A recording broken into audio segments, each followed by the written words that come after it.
नमस्कार, cook with Neelam ढमाळे आपल्या चॅनलमध्ये तुम्हा सर्वांचं खूप खूप मनापासून स्वागत. आज आपण उन्हाळी वाळवण पदार्थामध्ये गव्हाचं पीठ आणि रव्यापासून एकदम छान अशा सालपापड्या बनवणार आहोत. जिभेवर टाकताच अलगद अशा विरघळणाऱ्या या सालपापड्या आहेत. तेलात टाकताच अगदी त्याच्या आकाराच्या दुप्पट तिप्पट एवढ्या फुललेल्या आहेत. मस्त कुरकुरीत खुसखुशीत अशा या पापड्या बनतात. आणि विशेष म्हणजे या सालपापड्या वाळवून घेण्यासाठी तुम्हाला उन्हाची जरा सुद्धा गरज नाही. अगदी फॅन खाली या सालपापड्या लगेच सुकतात, छान वाळतात सुद्धा. तर कशा बनवायच्या या सालपापड्या पाहूयात. तर गव्हाचे पीठ आणि रव्याचे सालपापडी बनवून घेण्यासाठी इथे एक मी भांडं घेतलेलं आहे. या भांड्यामध्ये 1 वाटी गव्हाचे पीठ घ्यायचे. गव्हाचं पीठ इथे मी चाळून घेतलेलं आहे. यानंतर त्याच वाटीच्या मापाने 1 वाटी बारीक रवा घालायचा आहे. तर पहा इथे मी बारीक रवा घेतलेला आहे. जाडसर रवा घ्यायचा नाही. तुमच्याकडे जर जाडसर रवा असेल तो मिक्सरमधून छान असा बारीक करून घ्यायचा, पण आपल्याला इथे बारीकच रवा हवा आहे. तर 1 वाटी गव्हाचं पीठ आणि 1 वाटी इथे बारीक रवा घेतलेला आहे. आता याच्यामध्ये पाणी घालून हे छान असं मिक्स करून घ्यायचंय. याचं बॅटर बनवून घ्यायचंय. तर सगळ्यात अगोदर मी याच्यामध्ये 3 वाटी पाणी घालून घेते आणि आता हे छान असं विस्करने मिक्स करून घ्यायचंय. विस्क करून घ्यायचंय. याच्यामध्ये गाठी ठेवायचे नाहीत. थोडंसं घट्ट वाटतंय त्यामुळे आणखीन 1 वाटी याच्यामध्ये पाणी घालते आणि छान अशी याची पेस्ट बनवून घ्यायची आहे. या सालपापड्या बनवताना प्रमाण हे नेहमी वाटीने मोजून घ्यायचं किंवा कोणत्या पण भांड्याने मोजून घ्यायचं, म्हणजे त्याच्यासाठी पाणी अगदी योग्य प्रमाणामध्ये आपल्याला घालता येतं. इथे पहा हे जे मिश्रण आहे ते छान असं मिक्स झालेलं आहे. याच्यामध्ये गुठळी जरा सुद्धा राहिलेली नाहीये. 1 वाटी गव्हाचं पीठ आणि 1 वाटी रवा याच्यासाठी इथे मी 4 वाटी पाणी घेतलेलं होतं. आता हे आपल्याला छान असं शिजवून घ्यायचंय. तर शिजवून घेण्यासाठी इथे एक मी मोठं पातेलं गॅसवरती गरम होण्यासाठी ठेवलंय. पातेल्यामध्ये आपल्याला वाटीच्याच मापाने पाणी घ्यायचंय. तर इथे मी ज्या वाटीच्या मापाने गव्हाचं पीठ आणि रवा मोजून घेतलेला होता त्याच वाटीच्या मापाने 10 वाटी पाणी घेतेय. 4 वाटी पाणी हे मिश्रण बनवण्यासाठी आपण त्याच्यामध्ये घातलेलं होतं पिठामध्ये आणि इथे मी 10 वाटी पाणी घेतलेलं आहे. एकूण 14 वाटी पाणी इथे लागतंय. 10 वाटी पाणी घेतल्यानंतर पाणी थोडंसं गरम झालेलं आहे. यानंतर याच्यामध्ये 1 चमचा पापड खार घालूयात. चवीनुसार मीठ घालायचंय आणि हे मिक्स करून घ्यायचंय आणि आता ह्या पाण्याला छान अशी उकळी येऊन देऊयात. इथे आता थोड्या वेळानंतर पाणी गरम झालेलं आहे. पुन्हा एकदा मिक्स करून घेऊयात आणि आता याच्यामध्ये जे आपण गव्हाच्या पिठाचं आणि रव्याचं बॅटर बनवून घेतलेलं होतं ते घालायचंय. पण ते घालण्या अगोदर पुन्हा एकदा ते छान असं मिक्स करून घ्यायचं आणि थोडं थोडं करून हे मिश्रण आपण या पातेल्यामध्ये घालणार आहोत. एकदम जर घातलं तर ज्या गुठळ्या होतात. तर पहा एका हाताने मी पळीने मिक्स करून घेतेय आणि दुसऱ्या हाताने हे बॅटर हळूहळू घालतेय. अशा प्रकारेच घालतानाच हे मिक्स करून घ्यायचंय, नाहीतर याच्या गुठळ्या बनतात. तर सगळं मिश्रण घातल्यानंतर आता हे छान असं मीडियम फ्लेमवरती आपल्याला मिक्स करून घ्यायचंय. तर आता हे मिश्रण जे आहे ते 10-15 मिनिट आपल्याला शिजवून घ्यायचंय मीडियम फ्लेमवरती. मध्ये मध्ये मिक्स करून घ्यायचं. तर आता हे शिजवून घेऊयात.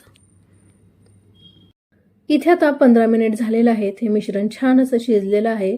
मिक्स करून बघूयात. पहा दाटसर असं झालेलं आहे. खूप जास्त घट्ट सुद्धा नाहीये आणि खूप जास्त पातळ सुद्धा नाहीये. अगदी योग्य प्रमाणामध्ये आपलं पाणी सुद्धा झालेलं आहे आणि मिश्रण सुद्धा छान असं शिजलं गेलेलं आहे.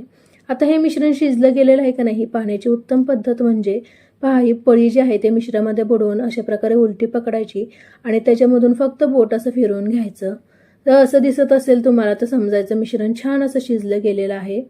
पहा खूप जास्त पातळ सुद्धा नाहीये. असंच आपल्याला मिश्रण शिजले आहे की नाही ते समजतं. इथे मिश्रण छान असं शिजलं गेलेलं आहे, उकडलं गेलेलं आहे. आता मी गॅस बंद करते. गॅस आता बंद आहे. मिश्रण आपल्याला थोडं थंड करून घ्यायचंय. त्याच्या अगोदर गरम गरम मिश्रणामध्येच मी इथे 2 चमचे जिरे घालतेय आणि 2 चमचे पांढरे तीळ घालतेय. तुम्हाला आवडत असल्यास तुम्ही याच्यामध्ये चिली फ्लेक्स सुद्धा घालू शकता किंवा कोथिंबीर सुद्धा घालू शकता. आणि आता हे छान असं मिक्स करून घ्यायचंय, एकजीव करून घ्यायचंय. गॅस बंदच आहे. आता हे पीठ आपण थोडा वेळ थंड होऊन देऊयात. इथे आता 10 मिनिटानंतर पहा मिश्रण छान असं थंड झालेलं आहे. खूप जास्त थंड नाहीये, थोडंसं आपण थंड करून घेतलेलं आहे. आता आपण याचे पळी पापड बनवून घेऊयात. तर पळी पापड बनवून घेण्यासाठी इथे एक मी सुती कापड खाली अंथरून घेतलेलं आहे आणि त्याच्यावरती प्लास्टिकचा कागद घातलेला आहे. प्लास्टिकच्या कागदावरतीच हे पळी पापड घालायचे म्हणजे ते छान असे निघले जातात. तर थोडंसं इथे माझ्या खिडकीतून ऊन येते त्याच्यामध्ये घातलेलं आहे, पण याला उन्हाची गरज नाहीये. फक्त आपण फॅनवरतीच हे पळी पापड सुकवून घेऊ शकतो आणि अशा प्रकारे आता याचे पळी पापड आपल्याला घालून घ्यायचे आहेत. तर जेवढे बारीक मोठे तुम्हाला हवे असतील अशा प्रकारे तुम्ही पळी पापड बनवून घेऊ शकता. तर मी एवढे असे पळी पापड बनवून घेतेय.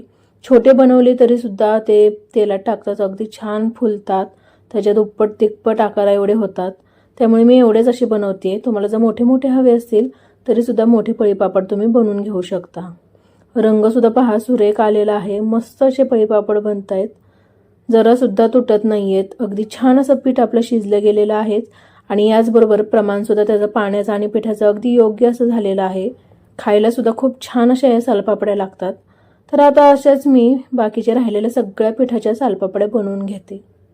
इथे आता पहा मी सालपापड्या बनवून घेतलेल्या आहेत. अगदी छान अशा या सालपापड्या बनत आहेत. जसं की मी सांगितलं तुम्हाला जेवढ्या साईजमध्ये हव्या असतील तेवढ्या साईजमध्ये तुम्ही सालपापड्या बनवून घेऊ शकता. आता या ज्या सालपापड्या आहेत त्या मी फॅन खाली सुकवून घेणार आहे.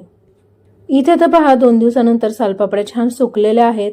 फॅन खालीच मी या सुकवून घेतलेल्या आहेत. एका दिवसातच फॅन खाली सालपापड्या छान अशा सुकलेल्या होत्या.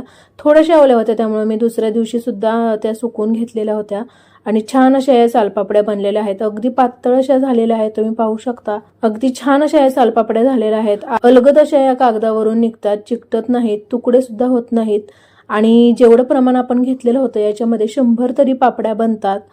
त्यामुळे अगदी छान अशा ह्या पापड्या बनलेल्या आहेत. लगेचच त्या तळून पाहूयात कशा झालेल्या आहेत. तर सालपापडी तळून घेण्यासाठी इथे मी कढईमध्ये तेल हे गरम होण्यासाठी ठेवलेलं आहे.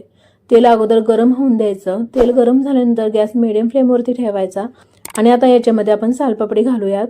पहा तेलात टाकतात अगदी छान अशी फुलली गेलेली आहे. रंग सुद्धा फार छान आलेले आहे. हे पहा मस्त अशी ही सालपापडी झालेली आहे.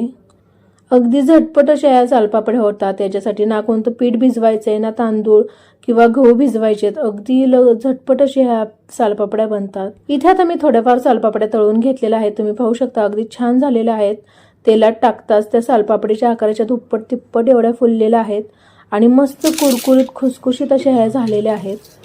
आवाजावरून सुद्धा तुम्हाला समजलंच असेल अगदी कुरकुरीत आणि खुसखुशीत अशा या सालपापड्या झालेल्या आहेत. जिभेवर ठेवताच अलगद अशा या विरघळून जातात. मस्त अगदी प्रमाण सुद्धा आपण योग्य घेतलेलं आहे. त्याच्यामध्ये छान अशा 100 सालपापड्या झालेल्या आहेत.